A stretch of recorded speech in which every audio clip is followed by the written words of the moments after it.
Salamat po muli sa pagbabalik, Kunay Gaya Vlogs. Flower field po tayo ngayon dito pa rin sa Finland.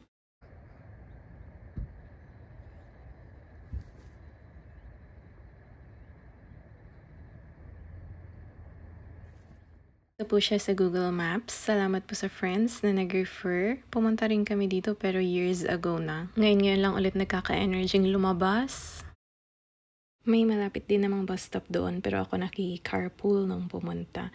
Tawag ng iba dyan Tuomarinkyla. Pero nung sinabi kasi ng mga friends, Haltiala. Kayo yung naalala kong place. Libre po yung pagpasok dyan at libre ring manguha ng bulaklak. Oo, mahilig kasi sila dito mamitas ng mga bulaklak. Wala ring sign na bawal.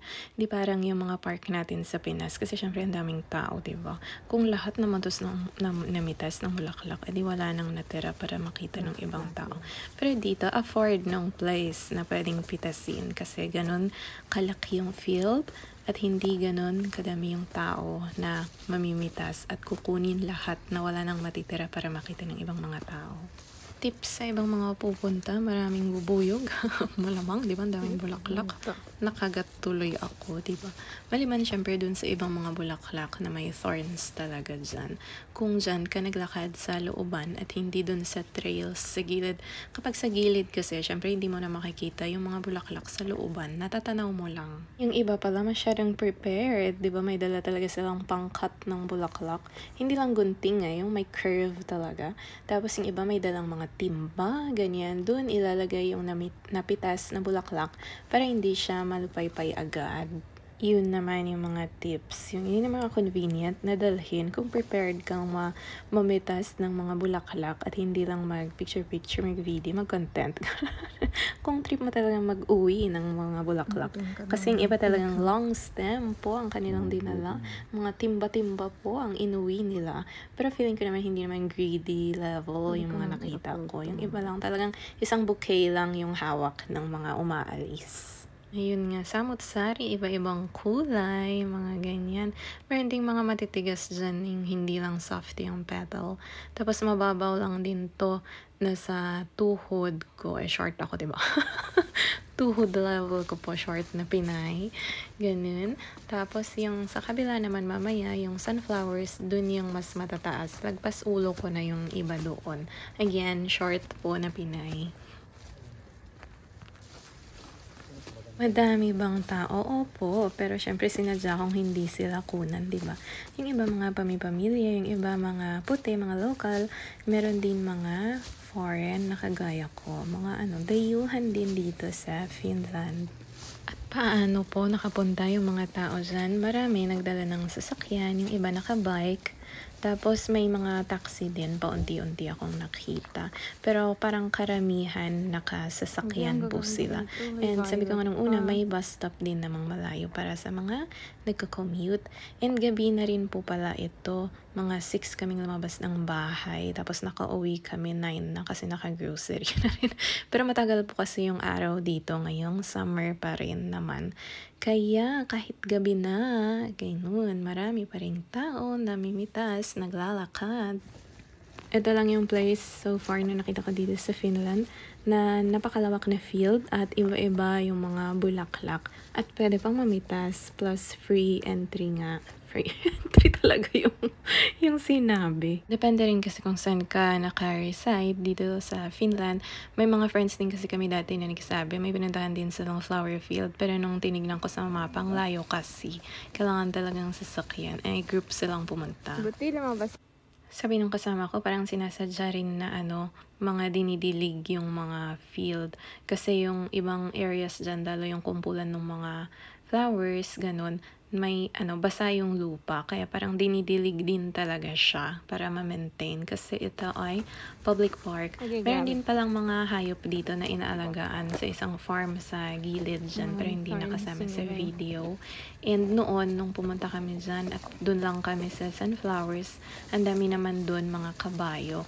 Tapos pagbabawalan ka na maglakad dun sa ibang areas kasi lakaran lang yun para sa mga kabayo. Yay, mainin po sila. Sinerch ko ulit kasi akala ko Vanta na ito pero part pa rin pala ito ng Helsinki, itong Haltia Lantila.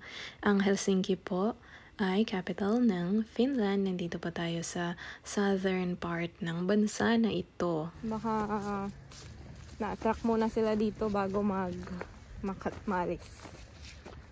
Okay. Makate. Okay.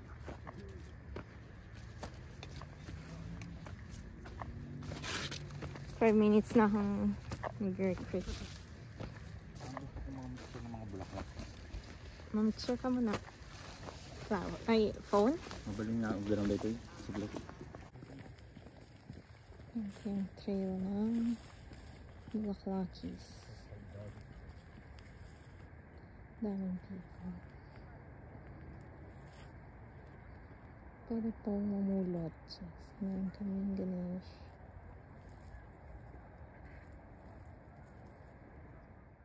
Tipo sunflowers, pwede ring pitasin at iuwi. Pero dapat yung pang sariling gamit mo lang, hindi yung pangbenta ba. Huwag kang greedy.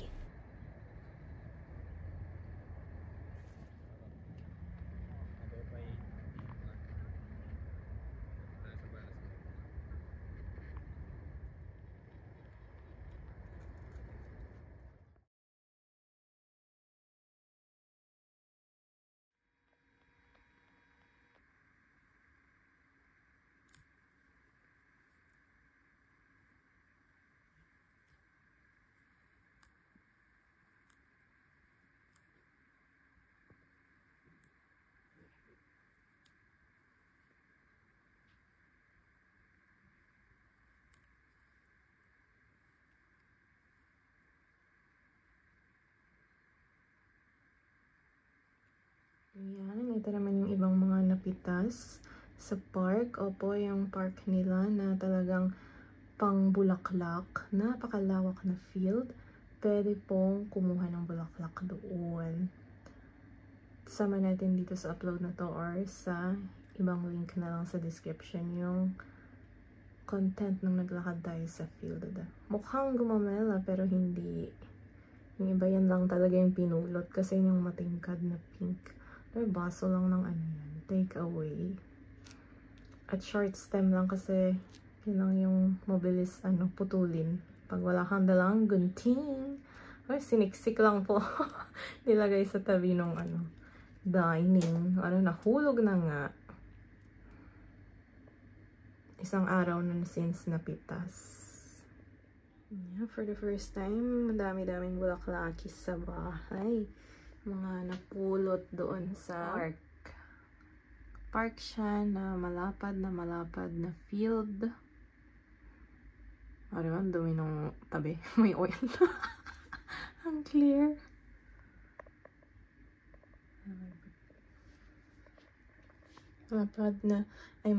Malawak na field ng iba-ibang mga bulaklak. Tapos sa isang side, mga sunflowers naman doon. Pero yung isang side na pinuntahan namin, ganito yung mga tumutubo. Ito lang yung mga madaling pitasin. Ang ating photographer. Salamat pong muli sa panonood. Kulay Gaya Vlogs.